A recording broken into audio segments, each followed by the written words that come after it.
Hello बच्चों, let's start this question. So this question says, explain how the mass and density of the earth can be obtained from the knowledge of G.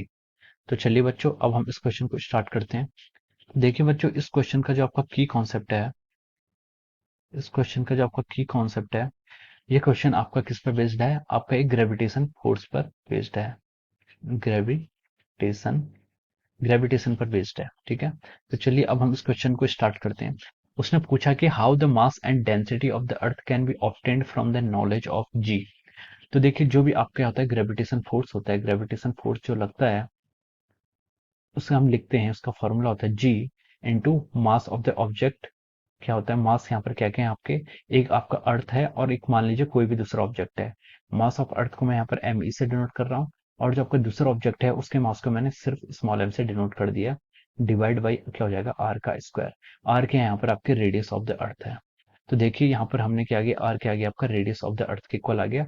और ये आपका क्या आ गया, total force between किस किस के object, किस किस के बीच में फोर्स आ गया। ये आपकी मान लीजिए अर्थ है जिसका मास एम ई है, और ये आपका क्या है, कोई ऑब्जेक्ट जिसका मास क्या है, स्मॉल एम है। तो ये आपका फोर्स आ गया है।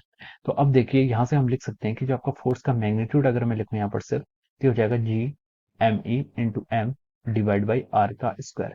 तो देखिए हमें पता है कि फोर्स की वैल्यू कितनी होती है, मास टाइम्स एक्सेलरेशन होती है, मास ऑफ द ऑब्जेक्ट, और एक है आपका एक्सेलरेशन। तो देखिए यहाँ पर से हम इन दोनों को इक्वल कर सकते हैं, और यहाँ से इनको इक्वल करके यहाँ से हम कोफिशिएंट को इक्वेट करेंगे, तो ए की वैल्यू जो आएगी वो आएगी G M E divide by R का स्क्वायर।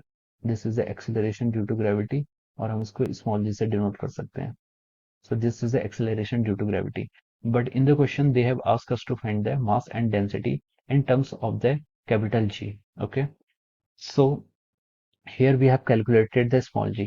अब देखिए जो आपका डेंसिटी निकालनी है और मास निकालना है। तो देखिए मास ऑफ अर्थ तो हमारे यहाँ पर कैलकुलेट हो गया है। मास ऑफ अर्थ को अगर हम इसको एक्सप्रेशन वन या इक्वेशन वन कहें, तो मास ऑफ द अर्थ को हम यहाँ से लिख सकते हैं स्मॉल जी इंटू आर का square divide by capital G. तो ये आपका क्या हो गया, फर्स्ट पार्ट यहाँ पर आपका प्रूव हो गया। सेकंड पार्ट उसने हमें डेंसिटी निकालने को कहा है। तो देखिए डेंसिटी क्या होता है, डेंसिटी को हम लिखते हैं, density is defined as mass divide by volume. तो ये हो जाएगा आपका mass of earth divide by volume of the earth, जिसको हम लिख सकते हैं वॉल्यूम क्या होगी, अर्थ के आपके स्फेरिकल शेप में है तो उसकी वॉल्यूम क्या होगी, 4/3 पाई इंटू आर का क्यूब। तो हम यहाँ से लिख सकते हैं कि यहाँ पर हम इसको किसको रिप्लेस करें, तो ये आपका यहाँ पर हम हमें क्या निकालना है, मास को निकालना है। सॉरी, हमें यहाँ पर क्या निकालना है, डेंसिटी निकालनी है इन टर्म्स ऑफ द जी। ठीक है, तो हम यहाँ पर कैपिटल एम को यहाँ पर रिप्लेस करेंगे। तो हम इसको देखिए और फर्दर सिंप्लीफाई करके लिख सकते हैं, T M E divide by 4 pi into R cube. और यहाँ से अगर हम m को लिखना चाहें इस इक्वेशन से, अगर हम यहाँ पर मास ऑफ अर्थ को रिप्लेस करें, तो ये हो जाएगा आपका 4 pi R cube into rho divide by 3। ये आपका मास ऑफ अर्थ और डेंसिटी के बीच का रिलेशन आ गया। तो देखिए हमें क्या निकालना था, हमें डेंसिटी निकालनी थी। ठीक है, तो अब हम क्या करते हैं, इस एक्सप्रेशन में हम मास ऑफ अर्थ की जो ये एक्सप्रेशन को हम पुट कर देते हैं। तो यहाँ से आएगा, हम इसको मान लीजिए यहाँ पर हमने इक्वेशन टू मान लिया है, इक्वेशन वन आपकी ये थी इक्वेशन टू, और इसको हमने इक्वेशन थ्री मान लिया है। तो अब हम क्या करेंगे, हमें क्या निकालना है, यहाँ पर डेंसिटी निकालनी है इन terms of the capital G. तो अब हम इक्वेशन थर्ड को इक्वेशन टू में पुट करेंगे। तो हम यहाँ से लिख सकते हैं, मास ऑफ अर्थ को हम इक्वेशन थर्ड से लिख सकते हैं 4 pi R cube into rho divide by 3 is equal to G into R square divide by our capital G. तो देखिए यहाँ से आर स्क्वायर से आप एक आर को कैंसिल कर दीजिए, और यहाँ से आपका जो डेंसिटी का फॉर्मूला आएगा उसको हम लिख सकते हैं। देखिए थ्री को हम इधर मल्टीप्लाई कर देंगे, क्या हो जाएगा, 3g डिवाइड बाई जी इधर आएगा, और यहाँ से आपका जो एक्सप्रेशन बचेगा वो बचेगा आपका 4 पाई इंटू आर। तो ये आपका क्या हो जाएगा, रो। तो हम डेंसिटी लिख सकते हैं यहाँ से 3g divide by 4 pi capital G into are.